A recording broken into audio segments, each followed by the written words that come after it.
Alors bonjour à tous. Donc dans cette vidéo prévue pour les quatrièmes en particulier, je vais expliquer rapidement comment est-ce qu'on additionne et comment on soustrait des fractions et éventuellement comment est-ce qu'on peut résoudre des petits problèmes avec l'addition et la soustraction de fractions. Donc déjà, je rappelle, pour pouvoir additionner ou soustraire deux fractions, il faut que les dénominateurs soient égaux. Ça doit rentrer dans votre tête si vous voulez, et ça ne doit pas y sortir. Additionner, soustraire deux fractions, ou plusieurs, il faut que les dénominateurs soient identiques. Donc maintenant, on va voir les trois cas qui se présentent devant nous quand on peut additionner et soustraire des fractions. On va dire juste là, cas simple, deux fractions. Premier cas, c'est le cas le plus simple. C'est par exemple 2 tiers plus 4 tiers. Les dénominateurs sont égaux, ils sont identiques. Là, c'est le cas le plus simple. J'additionne les numérateurs ici, du coup, 2 plus 4, 6. Et le dénominateur, je n'additionne pas, j'y touche pas. Le 3 et 3 ils sont identiques, donc c'est parfait, donc je mets 3. Et après, éventuellement, on peut simplifier. 6 tiers, ça fait 2. Ça, premier cas, le plus simple, tout le monde sait faire. Donc on passe au suivant. Deuxième cas, cette fois-ci, les dénominateurs sont multiples. C'est-à-dire que le plus grand, si vous regardez le plus grand, il va être dans la table du plus petit. Exemple, 5 sixième, on va mettre moins, tiens, une fraction, moins 5 dix-huitièmes, voilà, moins 3 sixièmes. Donc là, quand je suis dans ce cas-là, je n'ai pas trop de questions à me poser, je sais que les dénominateurs sont égaux, ça se voit. Quand je suis dans le cas où j'ai deux dénominateurs différents, et bien sûr que c'est une addition et une soustraction, la question que je dois me poser, c'est-à-dire que vous regardez les dénominateurs et vous les comparez en vous posant la question, est-ce que, bon je regarde le plus grand déjà, le plus grand c'est 18, est-ce que 18, il est dans la table de 6? Si la réponse est oui, on est dans ce cas-là. Donc là, la réponse est oui, 18 est dans la table de 6. C'est 6 fois 3. Et bien, quand on est dans ce cas-là, il suffit du coup de multiplier la fraction où j'ai mon dénominateur qui est petit ici, voilà, 3 sixièmes, par 3. Puisque pour aller de 6 à 18, il faut multiplier par 3. Donc 5 dix-huitièmes, j'y touche pas. Par contre, 3 sixièmes, je vous l'ai dit, pour aller de 6 à 18, il faut multiplier le 6 par 3. Mais là, il y a un vide. Si je multiplie par 3 ma fraction en bas, je dois absolument faire de même en haut. Donc je multiplie en haut par le même nombre. Donc si c'est 3 ici, ça va être 3 là. Si c'était 4 ici, ça aurait été 4 là. Mais là, ça ne peut pas être 4, puisque 6 fois 4, ça fait 24. 6 fois 3, 18. Donc c'est bon. Donc je multiplie par 3 en haut. Et ensuite, 5 dix-huitièmes, je laisse. Moins 3 fois 3, 9. Et en bas, 6 fois 3, 18. C'est bon, j'ai bien les mêmes dénominateurs. Et là, mon cas, je suis bien revenu au cas qui était là. Donc là, je passe ici. Et là, c'est simple. Moi, je n'ai plus qu'à faire 5 moins 9. 5 moins 9, ça fait moins 4 sur 18. On peut simplifier par 2 puisque j'ai deux nombres pairs ici, 4 et 18. Donc ça fait moins 2, 9e. Voilà le deuxième cas. Le deuxième cas n'est pas trop compliqué non plus. Bien sûr, là, c'est quand j'additionne ou soustrais deux fractions. Après, il peut y avoir plusieurs fractions. Des priorités qui arrivent, avec des parenthèses. Et on arrive au troisième cas. Le troisième cas qu'on peut voir de deux façons. Alors, troisième cas, c'est quand les dénominateurs ne sont pas multiples. Exemple, donc, 3 septièmes plus 1 tiers. Ici, 3 septièmes plus 1 tiers. Question que je me pose encore, vu que les dénominateurs sont différents. Est-ce que le plus grand, qui ici est 7, est dans la table de 3? La réponse est non. 7 n'est pas dans la table de 3. Donc, il y a deux méthodes ici. Soit je regarde dans la table de 7 tous les nombres, donc 7, 14, 21, 28, 35, etc. Puis je regarde dans la table de 3, 3, 6, 9, 12, 15, etc. Le premier nombre qui aura un commun dans ces deux tables. Et bien là, le premier nombre que vous allez regarder, c'est 7 fois 3. Ça fait 21. 3 fois 7, ça fait 21.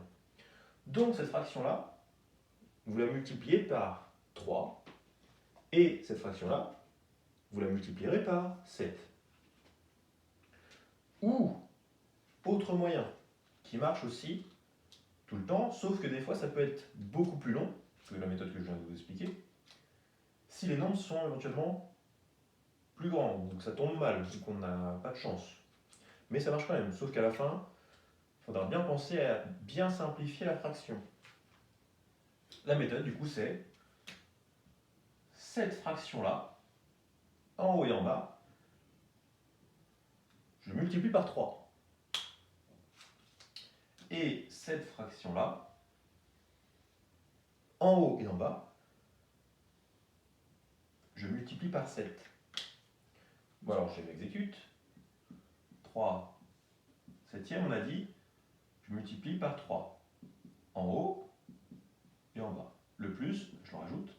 Et le 1 tiers, je regarde la flèche, hop, je multiplie par 7. En haut et en bas. On va 3 fois 3, 9. 7 fois 3, 21. 1 fois 7, 7. 3 fois 7, 21 également. Ça tombe bien. J'ai, bien sûr, c'est pour ça que la méthode marche tout le temps, j'aurai le même dénominateur à chaque fois. Et donc après j'arrive au cas numéro 1 du coup, j'ai le même dénominateur. J'ai plus qu'à additionner 9 et 7, qui me donne 16, sur 21. Et là c'est terminé. Et je ne peux pas simplifier cette fraction. Donc voilà, comment est-ce qu'on peut additionner deux fractions, ou soustraire deux fractions. Donc ça, c'est à savoir. Maintenant, on peut avoir le cas, d'ailleurs vous aurez certainement au contrôle, vous devrez additionner et soustraire plusieurs fractions, et qu'il y ait aussi des priorités de calcul, par exemple des parenthèses. Donc je vais faire l'exemple avec une. Exemple 3 plus 5 quarts moins 2 tiers. Voilà, j'ai ça. Bon alors, première question que je me pose déjà, je vois qu'il y a des fractions. Je vais devoir du coup calculer avec des fractions et non pas transformer 5 quarts en valeur décimale à peu près, sachant que vous n'aurez pas de calculatrice. Donc, bien sûr, j'ai appris à additionner les fractions et à soustraire, donc je le fais. Maintenant, il faut repérer les priorités. Bon bah là, c'est la parenthèse. Donc vous allez faire ce calcul en premier. Donc le 3, bah, je laisse tout seul déjà pour l'instant. Le plus, je le rajoute. En parenthèse. Et là, j'ai 5 quarts moins 2 tiers. Déjà, j'ai un moins ici et un moins là. Pour l'instant, je les laisse comme ça. Donc le 5 quarts, qui est là, je vais le multiplier par, comme on a dit, 3. Pourquoi est-ce qu'on fait cette méthode-là? Puisque, déjà, les dénominateurs ne sont pas égaux. Le cas 1 n'est pas encore, on n'est pas encore dans le cas numéro 1. Cas numéro 2, est-ce que les dénominateurs sont multiples? C'est-à-dire, est-ce que 4 est dans la table de 3? Ce n'est pas le cas non plus. Donc on arrive au troisième cas où les dénominateurs ne sont pas multiples. Donc soit vous cherchez dans la table de 4 et dans la table de 3 le premier en commun. Ou, comme je vous ai dit, cette fraction-là, je la multiplie par 3. Je vais même entourer en rouge plutôt la fraction. Bien voir. Voilà. Tandis que cette fraction-là, avec le moins qui est dedans, bien sûr, qui fait partie de la fraction, je le multiplie par 4. Donc on a dit 5 quarts, je multiplie par 3. En haut et en bas. Je mets mon signe moins qui est ici au milieu. Là, je le mets. Ensuite, j'ai moins 2 tiers. Donc je réécris moins 2 tiers. Mais je multiplie moins 2 tiers, je regarde la flèche verte, par 4. En haut et en bas. Ça nous donne ça. Je réécris, parce qu'il faut bien détailler tous les calculs. 3 plus 5 fois 3, 15. 4 fois 3, 12. Moins 2 fois 4, moins 8. 3 fois 4, 12. Égale 3 plus. Et là, je peux regarder, mes deux signes moins se suivent. Moins et moins. On a vu, règle sur les nombres relatifs, deux signes moins qui se suivent se transforment en plus. Donc ça me fait 15 douzièmes plus 8 douzièmes. Je repasse à la suite, égale 3 plus. Et maintenant 15 plus 8, ça fait 23. Et douzième, je laisse 12. Donc 23 douzièmes plus 3, 3 plus 23 douzièmes. Maintenant, vous avez un nombre entier ici, plus une fraction. Et là, méthode à faire à chaque fois, pour transformer un nombre en fraction, il suffit de rajouter 1 en dessous.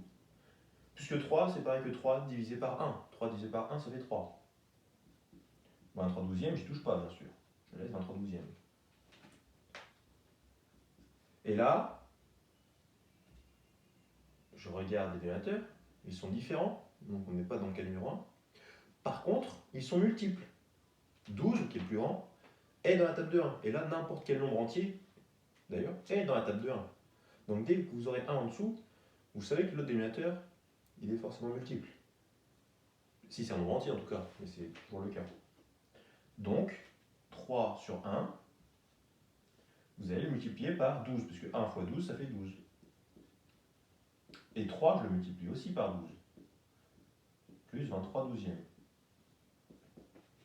Bon, maintenant, 3 fois 12, 36, douzième, plus 23 douzième, il reste à additionner 36 et 23, ce qui fait 59 douzième.